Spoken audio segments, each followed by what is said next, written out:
누가복음 9장 22절에서 24절 말씀입니다. 누가복음 9장 22절에서 24절 세 절 말씀 우리 함께 합독하시겠습니다. 이르시되 인자가 많은 고난을 받고 장로들과 대제사장들과 서기관들에게 버림받아 죽임을 당하고 제3일에 살아나야 하리라 하시고, 또 무리에게 이르시되 아무든지 나를 따라오려거든 자기를 부인하고 날마다 제 십자가를 지고 나를 따를 것이니라. 누구든지 제 목숨을 구원하고자 하면 잃을 것이요 누구든지 나를 위하여 제 목숨을 잃으면 구원하리라. 아멘. 네, 우리 1청, 2청이 함께 모여서 예배드리는 시간입니다. 우리가 부서로는 두 부서로 이렇게 구분되어 있지만 한 예배를 드리기 때문에 한 예배 공동체, 또 하나의 공동체인 줄 믿습니다. 우리 공동체 안에 서로 이렇게 볼 때마다 환대하는 그런 문화, 영적인 분위기가 생겼으면 좋겠습니다. 그래서 우리 교역자들, 또 집사님, 또 임원들이 먼저 모여서 그렇게 많이 기도하고 있었는데, 우리 한번 서로 아주 환하게 그렇게 한번 인사를 한번 하실 텐데, 평소보다 한 10배로 웃으면서 한번 해보겠습니다. 자, 한번 이미지 트레이닝을 먼저 한번 해보시고 활짝 웃으면서 잘 오셨습니다 라고 한번 해보겠습니다. 자, 하나 둘 셋. 자, 반갑습니다 하겠습니다. 시작. 반갑습니다. 제가 환대하는 분위기가 많이 약한 공동체다라고 들었는데 전혀 아닌 것 같은데요.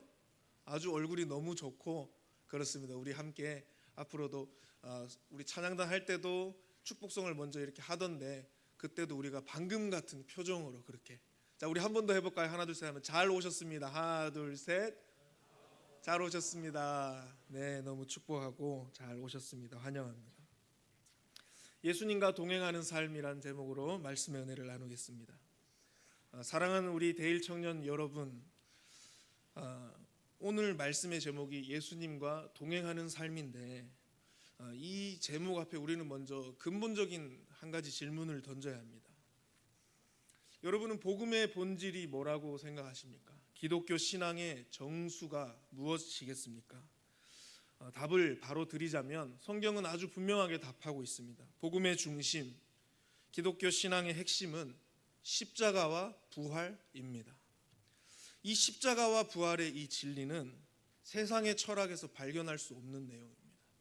그리고 세상의 지혜에서도 요즘 시대가 너무도 빠르게 급변하고 세련되어지고 있지만 거기서 찾을 수 없는 것이 십자가와 부활입니다. 다른 여타 종교에서도 찾아볼 수 없는 것이 여러분 십자가와 부활입니다. 그래서 우리는 기독교를, 우리가 믿는 이 종교인 기독교를 종교라고 부르지 않죠. 왜냐하면 하나님만이 유일하시고 성경의 말씀만이 절대적인 진리이기 때문입니다. 이 절대적인 진리인 것을 분간하는 기준이 뭐냐? 십자가와 부활입니다. 우리는 이 절대적인 진리를 믿고 있는 크리스찬들인데, 만약 우리가 십자가와 부활을 모른다면 우리는 기독교인이 아니게 되는 것입니다. 사도 바울은 고린도전서 1장에서 이렇게 말합니다. 고린도전서 1장 22절에 유대인은 표적을 구하고 헬라인은 지혜를 찾으나 우리는 십자가에 못 박힌 그리스도를 전하니. 사도와 이 제자 무리들은 오직 한 가지 진리만 전했습니다. 십자가와 부활입니다. 헬라인들은 곧 세상의 지혜를 추구하는 똑똑한 사람들이었습니다. 철학이 아주 발전하던 고대 시기였습니다. 그들의 입장에서 십자가와 부활 얘기는 어리석은 얘기였습니다. 더 높고 더 탁월하고 더 강력한 지식을 추구하던 헬라인들의 눈에는 십자가는 실패고 패배처럼 보였습니다. 하나도 매력적인 게 아니었습니다. 또한 유대인들은 표적을 구했습니다. 유대인들은 종교인입니다.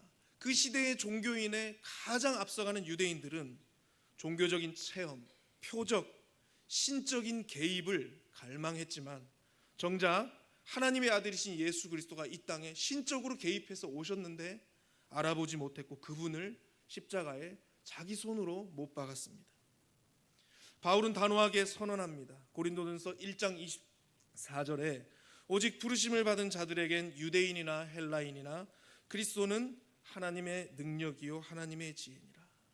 유대인에게도 헬라인에게도 그들이 그렇게 어리석고 패배자라고 여겼던 그리스도가 하나님의 유일한 능력이고 지혜다라고 이 기독교 신앙의 정수인 십자가와 부활을 단호하게 증거하고 있습니다. 사랑하는 여러분, 십자가와 부활은 어리석음이 아니라 능력인 줄 믿습니다. 패배가 아니라 구원의 길인 줄 믿습니다. 로마서 1장 16절에 그래서 이렇게 말하죠. 내가 복음을 부끄러워하지 아니하노니 이 복음은 모든 믿는 자에게 구원을 주시는 하나님의 능력이 됨이라. 먼저는 유대인에게요 그리고 헬라인에게로다. 누구든지 믿기만 하면 유대인이든 헬라인이든 그 십자가에 못 박힌 그 그리스도가 능력이 된다라고 증언하고 있습니다. 여러분, 오늘 본문인 누가복음 9장으로 한번 돌아와 봅시다. 오늘 본문에서 예수님은 제자들에게 충격적인 말씀을 하고 계십니다. 병을 고쳤던 그 예수님, 귀신을 쫓아내셨던 능력의 우리 주님이 내가 앞으로 더 큰 능력을 보여줄게라고 말씀하시는 게 아니라 이렇게 말씀하시죠. 나는 앞으로 고난받을 거다. 나는 버림받을 거다. 죽임당할 것이다. 그러나 제3일에 살아나야 하리라. 가장 낮아지는 길, 가장 처절한 길, 가장 무력해 보이는 십자가의 길을 예고하십니다. 제자들에게. 그리고 이 제자들에게 바로 이어서 우리가 익숙해 하는 이 말씀을 하는 것이죠. 누구든지 날 따라오려거든 자기를 부인하고 날마다 제 십자가를 지고 나를 따를 것이니라. 나를 진정으로 따르는 자는 병 고치는 능력, 귀신을 쫓는 능력 다 필요하지만 그것은 핵심이 아니고 십자가를 지는 그것, 낮은 자리로 가는 그것, 그 자리로 가는 자가 내 제자다. 나와 함께하는 자가 그들이다. 사랑하는 우리 청년 여러분, 예수님과 동행하는 삶의 핵심은 세상적인 행복과 안락함에 있지 않습니다. 예수님과 동행하는 삶의 중심에는 십자가가 있습니다.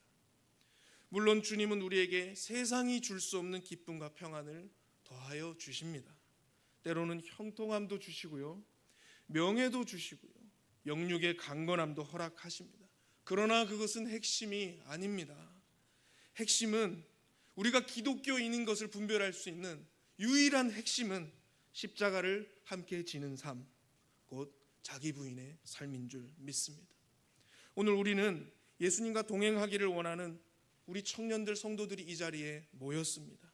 이 모임은 예수님과 개인적으로 그리고 또 우리 공동체적으로 함께 동행하기 원하는 자들의 모임이지 않습니까?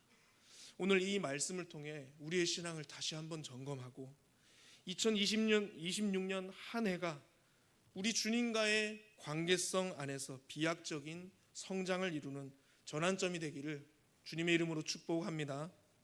이제 우리는 예수님과 동행하는 삶을 가능케 하는 세 가지 중심에 대해서 함께 살펴보려고 합니다. 먼저 첫 번째로 우리 함께 읽어볼까요? 시작. 예수님과의 동행은 말씀 앞에서 시작됩니다. 사랑하는 청년 여러분, 우리 주님과 동행하는 삶의 첫걸음은 무엇이겠습니까? 오늘 본문에서 예수님은 자기를 부인하라고 말씀하십니다. 이것은 자기를 미워해라, 내 정체성을 부정해라 라는 뜻이 아닙니다. 예수님이 말씀하신 자기 부인이라는 것은 내 인생에 내가 주인이 되려고 하는 그 태도, 그리고 말씀 앞에 부딪히는 내 생각을 먼저 내려놓고 말씀 앞에 순종하는 그 마음, 그것을 자기 부인 십자가라고 합니다. 여러분, 우리의 삶을 움직이는 가장 강력한 힘은 환경이 아니라 생각과 마음입니다. 내 마음과 생각에 무엇을 담고 있느냐에 따라서 그 사람의 말이 달라집니다. 그리고 말이 달라지면 의지적인 선택이 바뀌게 됩니다. 그리고 이 선택의 총합이 그 사람의 인생입니다. 그래서 성경은 로마서 12장 2절에 마음을 새롭게 함으로 변화를 받으라 하고 합니다. 우리가 진짜 변화 받으려면, 우리가 정녕 예수님 닮으려면 먼저 마음과 생각이 새로워져야 한다라고 말합니다. 말씀 중심의 삶이란 내 감정과 내 경험과 내 계산과 판단을 기준 삼는 삶이 아니고 오히려 그것을 말씀 앞에서 부인하는 삶입니다. 우리가 예수님을 따르고 동행하겠다 하면서도 여전히 내 생각이 강하고 말씀 앞에서요, 내 감정이 우선이 되고 말씀 앞에서요. 말씀보다 내 결정이 앞선다고 한다면 이것은 아직 주님과의 동행의 첫 단계가 이루어지지 않은 상태입니다. 이 십자가를 지는 자기 부인의 첫 번째 모습은 내가 어디 가서 봉사를 많이 하고 어디 가서 땀과 피를 흘리면서 뭔가를 세우는 것 이전에 말씀 앞에서 우리의 마음과 생각이 먼저 무릎을 꿇는 태도입니다. 내가 옳다는 생각을 내려놓고 말씀이 나를 판단하도록 허락하는 것, 이것이 자기 부인의 시작점임을 여러분 꼭 기억하고 믿으시길 바랍니다. 예수님은 광야에서 시험을 받으실 때마다 마태복음 4장 여러 구절에 기록되었으되라고 말씀으로 사탄을 물리쳤습니다. 능력으로 물리친 게 아닙니다. 어떤 기도의 능력으로 물리친 것도 아니고 오직 말씀으로 예수님은 승리하셨습니다. 예수님의 말씀에 힘이 있었던 이유는 예수님 자신이 삶에서 자기의 생각을 부인하고 하나님의 뜻 앞에 순종하는 동행을 하셨던 분이기 때문입니다. 여러분, 우리도 마찬가지입니다. 말씀이 우리 안에 충분히 채워지지 않으면 이 십자가의 길은 부담스러워지고 우리가 받는 고난은 어느 순간 원망과 불평이 되어버리고 하나님과 동행하는 삶은 달콤한 것이 아니라 형식으로 전락해 버립니다. 우리 청년 여러분, 오늘 우리의 마음을 가장 많이 차지하고 있는 것은 무엇입니까? 말씀입니까? 아니면 내 감정, 염려와 불안 등등입니까? 말씀입니까? 아니면 세상의 소리와 소음들입니까? 말씀 중심의 삶은 하루아침에 이루어지지 않습니다. 날마다 말씀 읽고 묵상하고 붙드는 이 훈련의 과정을 통과한 자가 조금씩 우리의 생명의 성장은 머리카락이 한순간에 자라는 게 보이지 않지 않습니까? 우리가 예수님을 닮아가고 말씀으로 마음이 새로워지는 것도 잘 느껴지지 않습니다. 그러나 꾸준히 훈련하면 1년, 2년 지났을 때 내가 말씀으로 내 마음과 생각이 새로워진 것에 이 눈금이 자라는 것을 체험할 수 있습니다. 여러분, 그것이 영적 성장입니다. 예수님과 동행하는 삶은 감정으로 유지되지 않습니다. 말씀이 중심돼야 합니다. 말씀이 다시 표대가 되고 중심이 될 때 우리는 십자가의 길 앞에 다시 도전할 용기를 얻을 수 있습니다. 여러분, 오늘 다시 결단하는 우리 모두 되기를 축복합니다. 내 생각 내려놓고 주님의 말씀을 우리의 삶의 중심에 모시는 참된 동행의 첫걸음을 내딛는 저와 여러분 되기를 소망합니다. 두 번째입니다. 우리 함께 읽어보겠습니다. 시작. 예수님과의 동행은 기도로 깊어집니다. 우리 사랑하는 청년 여러분, 말씀 중심의 삶이 예수님과 동행하는 첫걸음이라면 기도는 그 말씀이 실제 삶의 능력이 되게 하는 통로입니다. 아무리 좋은 말씀을 들어도 내가 말씀 가운데 큰 감동을 느껴도 그거 가지고 기도로 하나님께 다시 올려드려지지 않으면 이 말씀을 다 뺏긴다. 우리 성경에 예수님 비유하셨죠. 새들이 쪼아 먹는다, 다 말라버린다라고. 그렇게 말씀을 놓치게 됩니다. 기도는 말씀을 되새김질하는 시간이고 성령께서 우리가 받은 그 말씀을 우리의 내면 깊숙이 소화시키는 은혜의 자리입니다. 그래서 성경은 늘 말씀과 기도를 함께 묶어서 말합니다. 요한복음 15장 7절에 우리 함께 읽어볼까요? 시작. 내 말이 너희 안에 거하면 그리하면 하나님의 말씀이 있을 때 기도하면 이루시겠다라고 약속하십니다. 디모데전서 4장 5절도 읽어보겠습니다. 시작. 하나님의 말씀과 기도로 거룩하여짐이라. 오직 말씀과 기도가 균형감 있을 때만 우리는 거룩해지고 예수님 닮을 수 있다라고 합니다. 기도 없는 말씀은 지식이 되어버립니다. 지식은 우리를 교만케 해버립니다. 말씀 없는 기도는 우리 신앙의 방향을 잃게 합니다. 그러나 말씀과 기도가 균형감 있어서 우리가 받은 그 말씀으로 기도하기 시작할 때 그 말씀과 기도는 우리의 삶을 변화시키는, 실제 내 생각과 내 감정과 내 기호와 나의 성품이 바뀌는 능력이 되는 줄 믿으시기 바랍니다. 여러분, 제가 대일교회 온 지 만 한 주가 됐습니다. 한 주간 살아가면서 아내와 대화하면서 가장 특징적으로 느낀 첫 번째 요소가 무엇인지 아십니까? 우리 대일교회가 기도하기에 너무 좋은 영적인 환경을 가진 교회라는 사실입니다. 금요 기도회와 금요기도회 그리고 새벽기도회에 앉아 있으면 이곳에 오랫동안 쌓여온 이 기도의 영적인 DNA가 느껴졌습니다. 한두 사람의 열심으로 만들어진 이런 분위기가 아니라 오랜 세월 동안 기도가 많이 심어졌고, 또 담임 목사님과 많은 중직자들을 중심으로 이 공동체가 이 기도라는 가치를 계속 함께 심고 또 만들고 해온 이 흐름이 있다라는 것을 금세 느낄 수 있었습니다. 여러분은 오래 다니셔서 잘 모르지요? 저는 이제 한 주 왔으니까 첫인상이라는 것이 있는 것입니다. 여러분, 이 시대에 기도의 분위기가 좋은 교회 정말 흔하지 않습니다. 여러분, 교부심 느껴도 좋습니다. 그 부심 좀 있으셔도 괜찮습니다. 여러분이 오래 이곳에 계셔서 익숙할 수 있습니다. 그래서 이 환경이 얼마나 귀한지 미처 느끼지 못할 수도 있습니다. 그러나 저처럼 새롭게 들어온 사람은 금세 알 수 있습니다. 여러분, 기도 앞에는 장사가 없습니다. 기도가 열리면 모든 다른 것은 다 열립니다. 반대로 기도가 닫히면 다른 것도 다 닫혀버립니다. 잠깐 열리는 것처럼 보여도 오래 못 갑니다. 예수님도 십자가를 앞두고 겟세마네 동산에서 기도하셨습니다. 기도 없이 십자가를 지는 법은 없습니다. 기도는 문제를 피하게 해주지는 않지만 그 문제 한가운데서 하나님 붙들고 동행하며 뚜벅뚜벅 전진하게 만드는 능력이 됩니다. 기도는 상황을 즉시 바꾸지 않아도 기도하는 사람을 바꿔줘서 결국 상황을 그 변화된 사람이 이겨내게 합니다. 사랑하는 우리 청년 여러분, 이 귀한 기도의 환경을 그냥 당연한 것으로 여기지 마시기 바랍니다. 새벽 기도회에, 금요 기도회에 여러분 자원함으로 나와 보십시오. 제가 교육자라서 하는 소리가 아닙니다. 의무가 아니라 사모함으로 하루라도 한번 도전해 보십시오. 기도하며 주님을 만나는 체험을 한번 맛보아 보십시오. 기도로 우리 각자의 자신을 훈련하면서 영적인 체질을 만들어가 보십시오. 말씀을 품고 기도로 나아가는 자에게 주님은 반드시 삶에서 동행해 주십니다.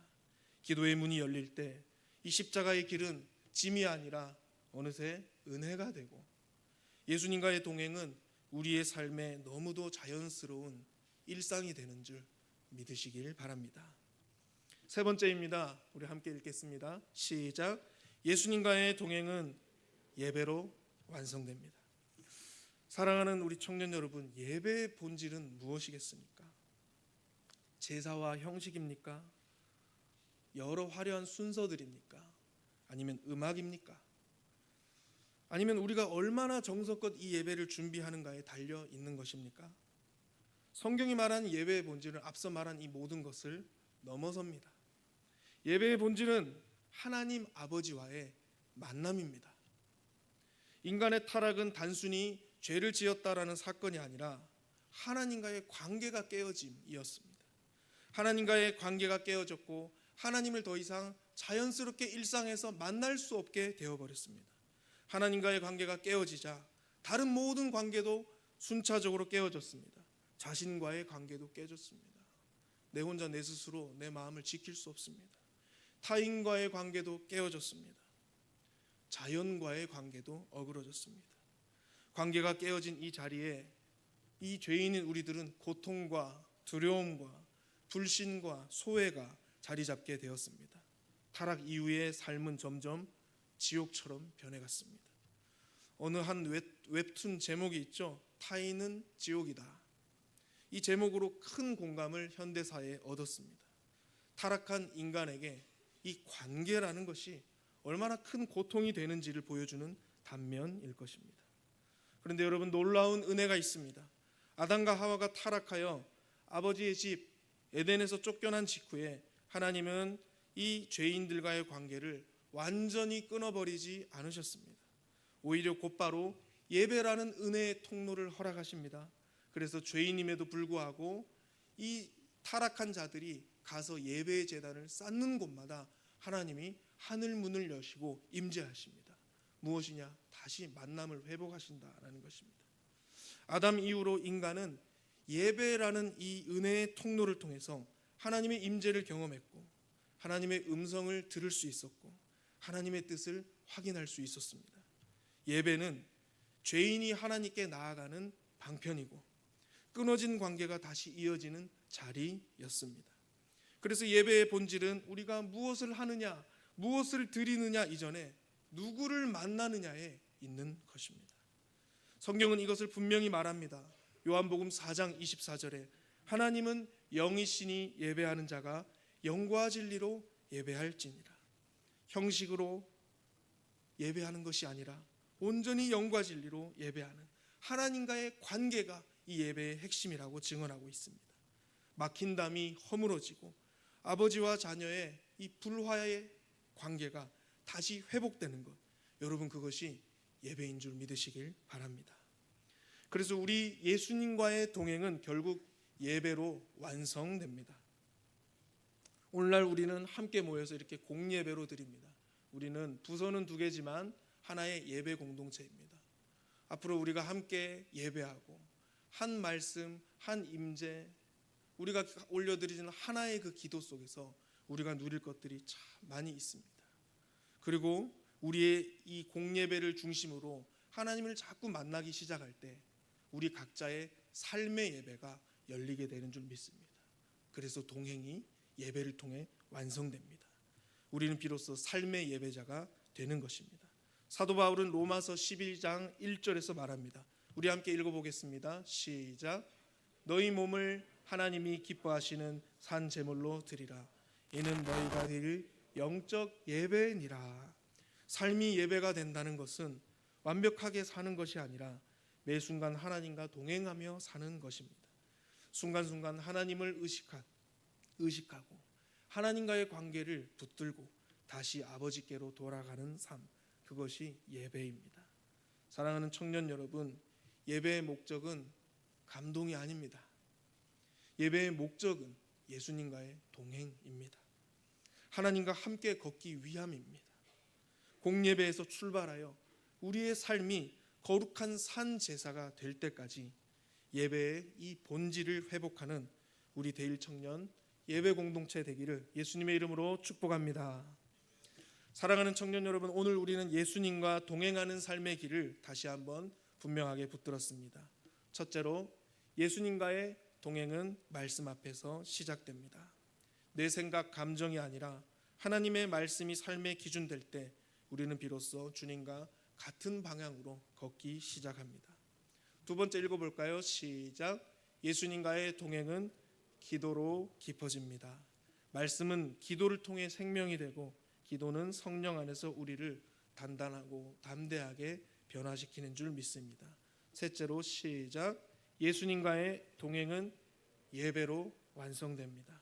예배는 형식이 아니라 만남이고 제도가 아니라 관계입니다. 아담 이후 하나님은 예배라는 이 은혜의 통로를 통해 죄인인 우리를 다시 일관되게 만나 주셨습니다. 공예배에서 시작된 이 동행이 삶 전체가 거룩한 산 제사가 되기까지 그렇게 충만한 복을 누리는 저와 여러분 되길 원합니다. 말씀을 맺겠습니다. 여러분, 예수님과의 동행은 특별한 사람들만의 이야기가 아닙니다. 소수의 전유물이 아닙니다. 아이와 함께 걷는 아빠를 한번 생각해 보십시오. 그 아버지가 아이랑 걸을 때 보폭이 많이 다르지 않겠습니까? 속도가 많이 다릅니다. 그러나 아버지는 누구의 속도에 맞추겠습니까? 아이의 속도에 맞추는 아버지가 아주 당연한 이치 아니겠습니까? 왜 아버지는 아이의 속도에 자꾸 맞출까요? 아버지는 걸어서 어디를 이동하는 게 목적이 아니라 아이랑 함께 걷는 것이 목적이기 때문입니다. 내 아이랑 함께 동행하고 이 아이를 데려가는 것이 목적이기 때문에 이 아이의 보폭에 속도에 맞추게 되는 것이 아버지의 마음입니다. 우리 하나님 아버지 마음도 똑같습니다, 여러분. 우리를 앞질러 달려가며 따라와라라고 소리치는 분이 아니라 우리 곁에서 걸음을 맞추면서 함께 가보자라고 말씀하시는 분이십니다. 중요한 것은 속도가 아니라 방향이고 성취가 아니라 관계입니다. 오늘 이 예배를 마치고 다시 삶의 자리로 돌아갈 때 완벽하게 살겠다라는 결심보다도 주님과 함께 얼마큼이건 얼마만큼의 속도이건 다시 한번 시작해 보겠다, 이 결단을 품고 돌아가시길 바랍니다. 말씀 앞에서 시작하고 기도로 깊어지고 예배로 완성되는 이 동행의 길 위에서 주님은 오늘도 내일도 그리고 이 한 해 내내 우리와 함께 신실하게 동행하실 것입니다. 이 믿음이, 이 은혜가 저와 여러분의 신앙의 여정에 충만하기를 우리 주 예수 그리스도의 이름으로 축원합니다. 아멘. 우리 찬양팀 나와주시고 우리 찬양 한 곡하고 우리 말씀 붙들고 함께 기도하시겠습니다.